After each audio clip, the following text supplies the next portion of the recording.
Okay. And then that first group of you, you have come in with this energy as the Emperor. This is somebody who is, has a lot of life experience under their belt. They know who they are. They know themselves really, really, really well. Okay. They know what works for them. They know what doesn't. They know what types of people they want to be with. They know what career path is good for them. And they also know, what not to get involved with. Okay. Like never again. So I feel like, you've come into this sense of like strength and fortitude and just knowing yourself inside and outside very, very well.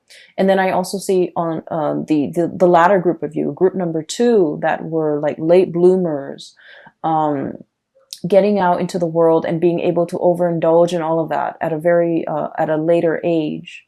And I feel like you're at a point where you want to shirk responsibility. You're just like, I've lived my life as a straight-laced person for so long, and I just want to break free from it. So I felt like life has been a series of constraints, a series of just like limitations. People telling you, these are the limits. You can't really get past the limit. Or people telling you these are things you're expected to do. So I do feel a situation where there might have been a lot of restrictions. There might have been a lot of like rules are rules. Rules are put in place and you just have to obey the rules. And so what's coming through here? 10 of Swords. Things are like really bunched up. Things are just restrictive and confining and we don't really know which way to go. 8 of Swords. Being stuck in a mental prison where our thoughts, our fears, our just like being pinned down to social expectations, cultural expectations for some of you, responsibilities, and just, you're wanting to do the right thing, but you feel like it's just so hard, right? So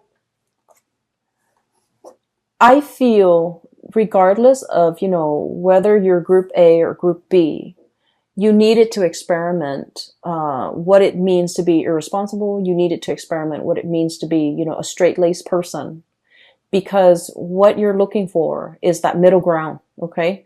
What you're looking for is moderation. What you're looking for is kind of like straddling that middle ground and balancing this side of you that's very responsible and letting yourself indulge once in a while, but not letting the need to overindulge kind of like overtake your life to the point where you can't function.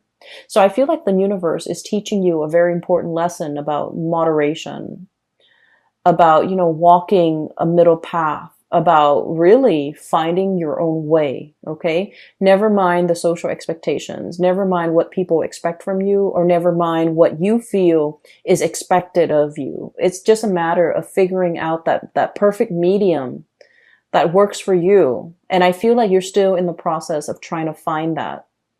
And you're kind of, I almost feel like walking down this alley.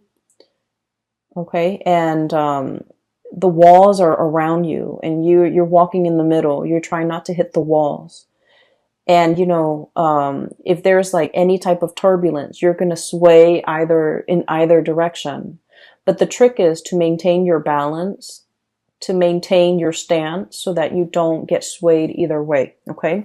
So that's what I'm feeling here. I feel almost like many of you are in a situation right now where I mentioned last month, and I do feel this energy coming back in, because I rarely, like when I do these videos, once I publish them and they're up on the internet, I don't remember the energy, but I'm remembering a lot of the energies for a lot of the signs, not just you. So I feel like it might be significant. I mentioned somebody that wants to be found, somebody that's like attention seeking. And I feel like you're dealing with someone who is attention seeking. Okay. They know how to jab at you. They know how to push your buttons. They do this with everybody. They do this with, people in their lives. And I feel like, I'm feeling for many of you, you're dealing with somebody in your environment like this. and you're trying to keep a straight face. You're trying to do the right thing. You're trying to maintain your decorum because you guys are deeply sensitive. I feel like out of all the signs, everyone has their sensitivities, but I feel like with Cancerian people, you guys are very empathetic. You guys really care about people. You guys are genuinely very, very nice, caring, just decent human being. And so you don't want to say things to hurt other people, not even if they deserve it. You're that respectful. You're that loving and caring. You don't even want to hurt people, even if they deserve it. So I feel like somebody is like really pushing your buttons. And for some of you, it might be a relationship partner.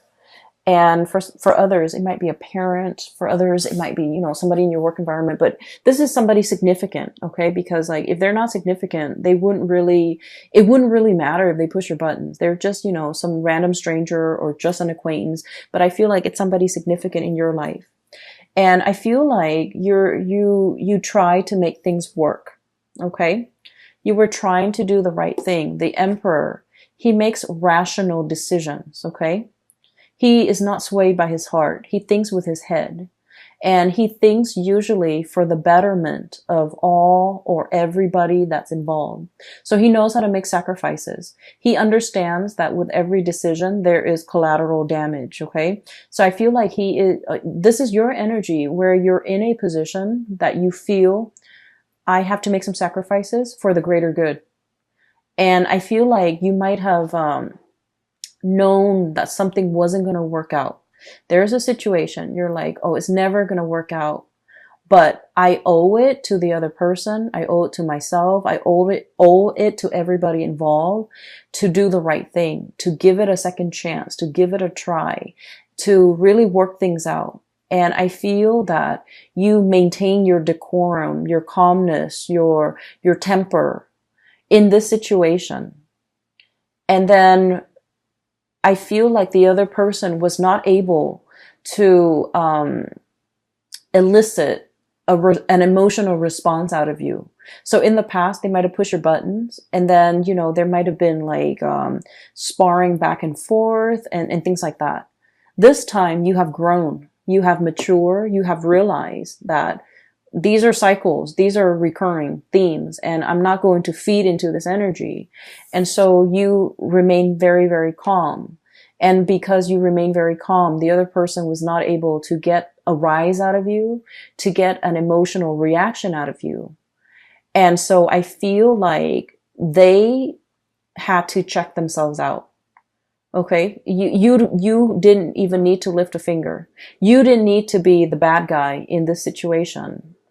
They just could no longer get that emotional response out of you. And so they chose to kind of exit the picture, exit stage left, okay? Ten of Swords. It's an ending to a situation. It's a situation that was very heavy. It was, there were a lot of ideological differences between you and the other person. You say one thing, they mean, they misinterpret and think you mean another. What you feel is important is like things that should be prioritized. They don't feel as important. So it's like, it's a situation where you're never going to see eye to eye because your values are very different. And so the longer you stayed in it, and I feel like many of you had a sense of responsibility. You stayed in it for the greater good. You stayed in it because, there might have been more at stake. You stayed in it because you wanted to help the other person. You wanted to help the situation. And an example, you might have kids with this person, and in the spirit of, maintaining, the family, stability for the family, for the kids, you might have stayed in this situation because for the kids, even though, your heart's not in it. And then for others, another example is you wanted to help the other person, but you were already emotionally checked out. They felt that you're emotionally checked out. So even if you're there physically with them, emotionally you're checked out, and they have a lot of resentment towards you. because you're checked out, because they can no longer push your buttons, because they can never evoke any type of emotional response from you. So I feel like somebody was very resentful towards you, and I don't feel that you did anything wrong. I just feel like you have dried up. You have turned stern and cold towards this person. Even though you're physically there, they feel as if you're not there. So there's definitely, I'm sensing here, like, it's done and over with. And I feel like you're strategizing as to how to extricate, how to leave, how to, get out of it. And, what we have though, with the Eight of Swords, this is, being bound in that mental prison, not knowing where to go, even though you have the tools at your disposal to kind of like cut yourself free. What's coming through is we do have an unraveling process, okay? Two of Wands. The ribbons, everything is like unraveling. Everything is coming loose. Everything is becoming lighter. The burden is no longer there. And then you have a situation where things are just becoming lighter, becoming easier, becoming better. But we're definitely dropping a lot of burdens, okay? I have the Death card, which signifies to me transformations, seeing the light at the end of the tunnel. For those of you who have been in a very difficult, rough situation, this is pretty much, I look at this as when we're in this space where we're walking towards the light, we're in this tunnel, and it's really hard to see. The size of the tunnel could be, God forbid, covered in spiders, covered in yucky stuff. It's very dank and damp in that tunnel. We can only see like so far ahead of us. We don't know if we reach out what's going to be there, so it's a very uncomfortable situation. It's claustrophobic. It's dark. It's menacing even, I feel, for some of you, but it is not comfortable. It's not comfortable, but there's some light streaming through at the end of it. So you do see an end in sight. You do see that there's an end date. There's a change coming into the picture, and I have the exact date when that transition is going to happen. And so your mind is kind of like lightened as a result of it. The burden is lightened because you understand that there's light at the end of the tunnel. There's an end date. There's an end in sight. And you're going to be able to make some major transformations happen in your own life once that date is here. Okay, so I definitely feel a situation that has been problematic for some of you. This is a work situation where there might have been a lot of bickering, where there might have been a lot of stop-starts, like false starts even, where decisions cannot be made, okay? Like one decision is contingent upon another. And then you also have a situation where some of you could be in a leadership position and you're managing people that are just like immature, difficult to deal with, difficult to train, who get super defensive when you're trying to give them like constructive feedback.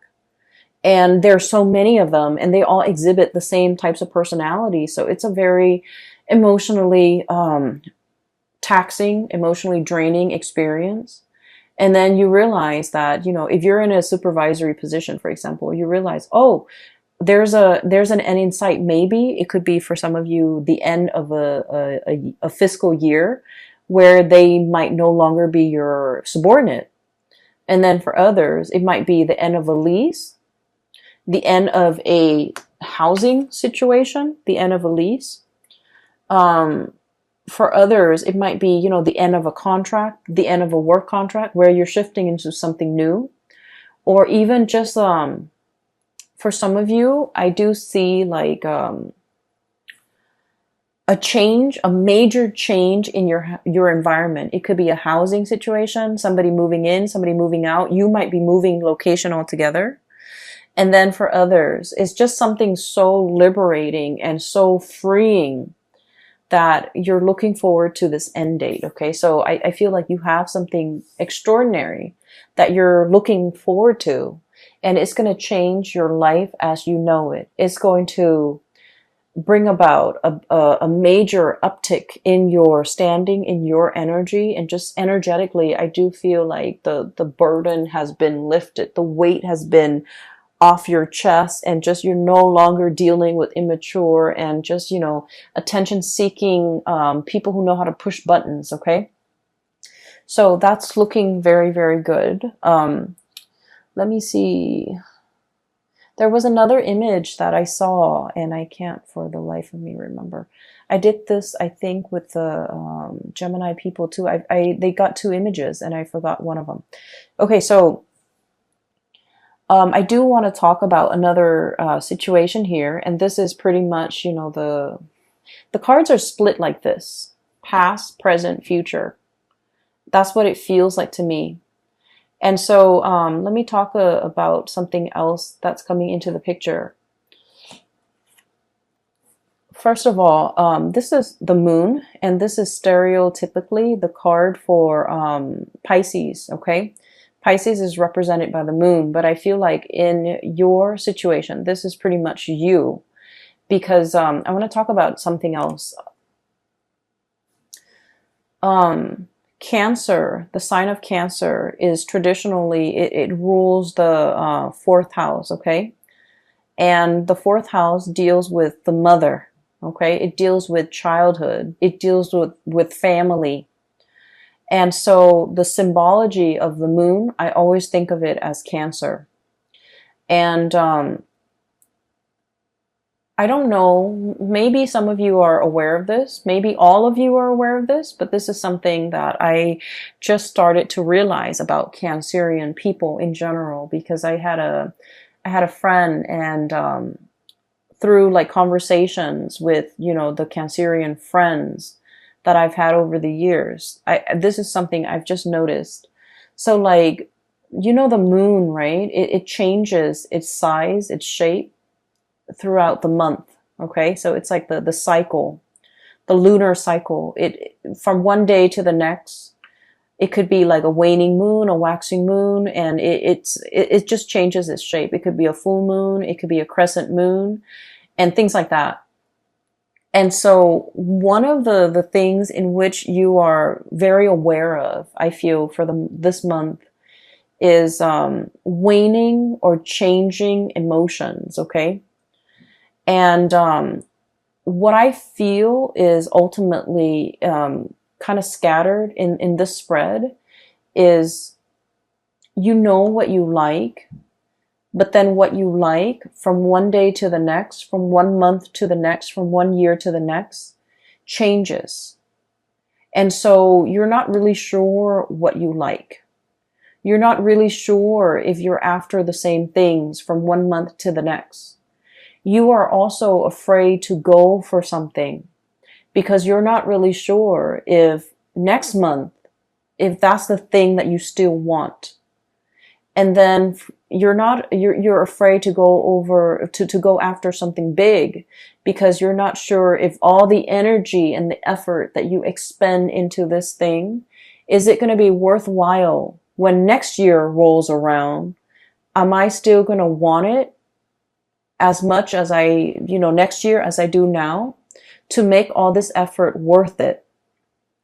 You're coming to the realization about yourself, I feel, that what you want, what you value, what you desire, from one day to the next, from 1 year to the next, from one season to the next, it fluctuates and it changes. And because it fluctuates and it changes, you might be in a position where you just wait for things to happen to you rather than going out into the world and making things happen for yourself. Going after the things that you want, going after the situation, the job, the person that you want, and expending all that energy and all that effort because you're not really sure if what you want from one day to the next will be constant. And so this energy is very, very transient, okay? It basically changes with the tides. It changes from day to day, from hour to hour. And what I feel is like, for some of you, you might really love somebody, okay? You love somebody. And when they're on their good days, oh my gosh, the love is amazing. When they're on their bad days, however, you might feel like, oh, I don't know if I love this person anymore. And I'm sensing that you're at a point where, you know, you're trying, and this is why I feel like it's so hard for Cancerian people to go after the object of their affection, the things that they really desire. For whatever reason, they have a really roundabout, you know, way of going after the things that they want. And I've never understood it, you know, growing up, I've never understood it. But now, like, I feel like that's what that's your MO. That's your method of operation, because you're not really sure. Okay. So this month has a lot to do with, you know, this process of deep reflection. We have we have five major arcana cards coming in a spread with like a 10 card spread. So the half of the cards are major arcana cards, which is really forcing you to be very, very clear about yourself, knowing yourself really well, like this emperor. Okay. Knowing what you like, what you want to bring forth into the world, learning from, reflecting on your past experience, like all the things that you had to do to get yourself to this very moment in time, and figuring out who you are and what you're all about. This is about self-knowledge. The other card that we have here as well is we have the Hermit. And the Hermit is wisdom. It's somebody who's very, very wise. It's somebody who's like up high in a tree, like the sloth, or, you know, or somebody who has a bird's eye view. Okay. So somebody who is enlightened, somebody who spent a lot of time on their own, and they figured out what they need to be happy. And this process isn't just something that happens overnight. There have to be a lot of upheavals and challenges and, you know, the breaking down of old paradigms in order for you to figure out, in order for something better to emerge, but in order for you to figure out what you're all about. So like, it's almost like the tree, you know, growing up in the winds. Okay. It has to be, the winds strengthen the trunks and the branches of a tree. Okay. So in the process of dealing with people who are very opposite from you, who ask you questions, who force you to defend your beliefs, that's when you're very, very sure about what it is that you really believe in. So I feel like, you know, all of this happened because we have the Tower, the things that we think about ourselves that are not built on reality. Okay. I think I really like to, you know, stay at home and just, you know, knit. And then you realize life is passing you by. Okay. And then you realize that, no, I actually want to be around a lot of people. I actually want that connection. I'm actually very extroverted. I actually need other people. So we have to go through life to really figure out who we are. And then, you know, some of you, you're just like, oh, I want to be the life of the party. You guys need other people. Most of you, you need other people. You might feel like, I want to be the life of the party. And I feel like I'm speaking to a lot of Cancerians out there who feel like, I want to be where the things are happening, among the shakers and the movers, where, you know, you feel like you might want that. And then when you're in the midst of it, you feel very drained. You feel like just unhappy. And then you realize that, you know what? I'm not as extroverted as I think I am. I need more downtime. I need to recuperate. I need more me time. So I feel like you have gone through a major process of like learning about yourself. And all of these things that you're learning about yourself, they don't happen in calm waves. Okay. They happen in, very like, they were like, the transformation was very, very disruptive. And I feel like it needed to be disruptive because you needed to be shaken awake. Because I feel like with the state of the fluctuation, the changeable moon and the emotional state, it's like you're going through each day constantly changing. And so the shakeup needed to happen at the core, at the foundational level, for you to figure out on a foundational level, who am I? What am I about? What do I want? So I feel like that's what this is really screaming out to me. And I'm sorry if the reading is so like, if it's just so abstract. I feel like it's very abstract. But I feel like it's an inner process that you have to kind of discover on your own, okay? I almost think of this as like the Nautilus shell, getting to the root of the problem, understanding yourself. And you can't really proceed in life, in major endeavors, in making major decisions, unless you really know yourself. You have hesitated making some major decisions because, you have this sense of responsibility, this sense of like, oh, I don't really want to hurt anybody. I just want to let a situation drag on. And then I feel like there's a jolt to the system and it's telling you, you can't really, this is not going to work. You need to be decisive. You need to not drag your feet. You need to, let something come to an end if it must end. You need to stop lying to yourself that this is working because it's clearly not working. And so you definitely have some major, swift, fast decision that you need to make. And so this energy is coming in a way where it's very disruptive so that you can, execute and just be done with it. Okay. It's like ripping off the Band-Aid. I'm sensing.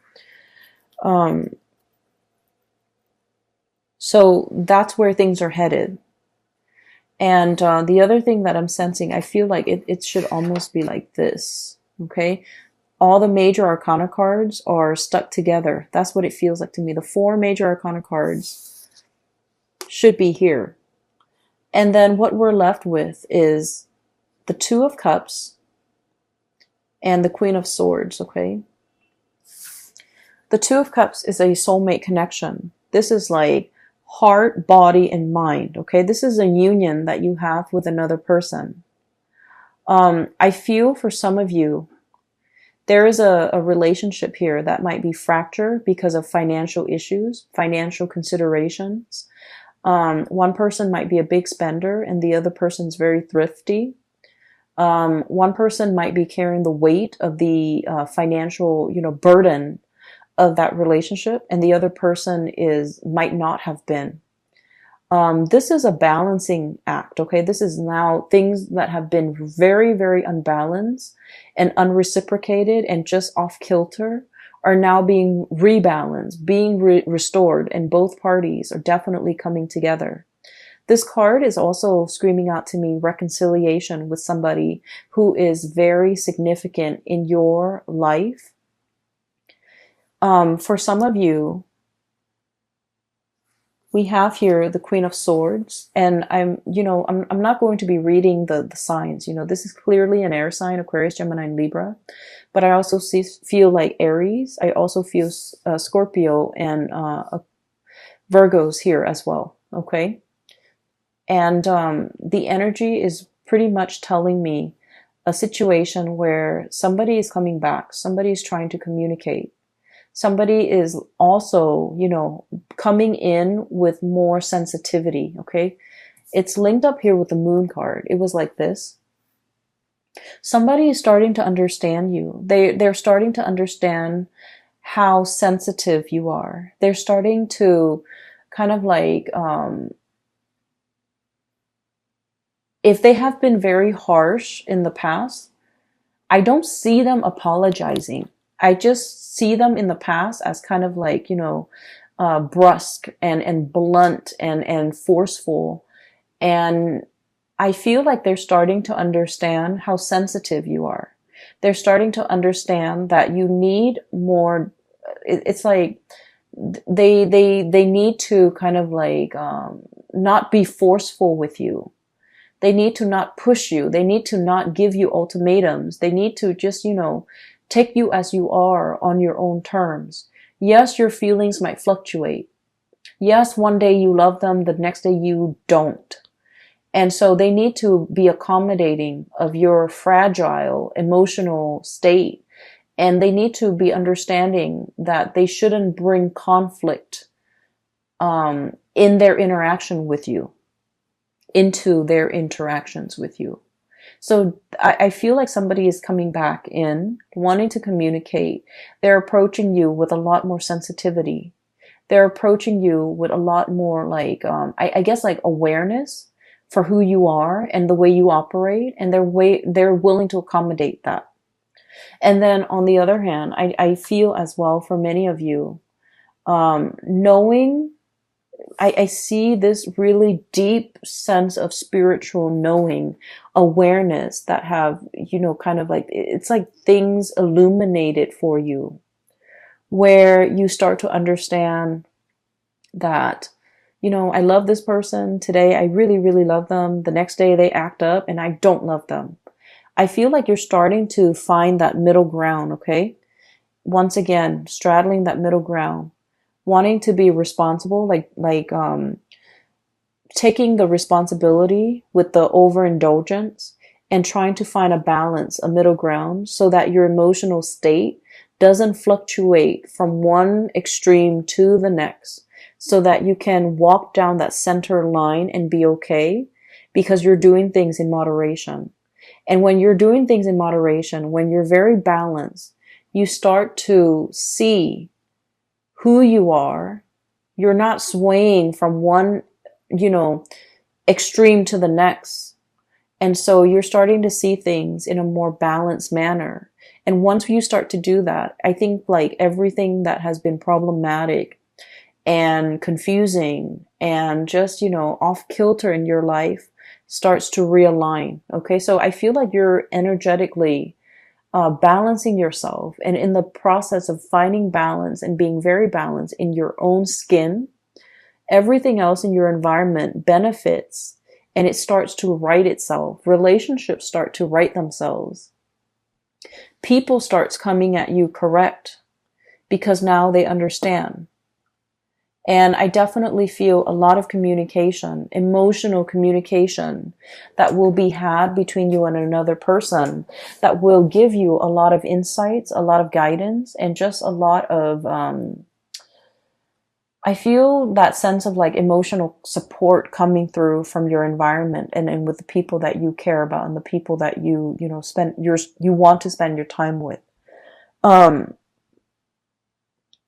I'm also feeling here, there was a situation, and this is where I do want to end it. There's a situation here where you've been trying your very best to do the right thing. You're getting out of that situation. And there's somebody in the picture who is like a soulmate connection. You have known it all along.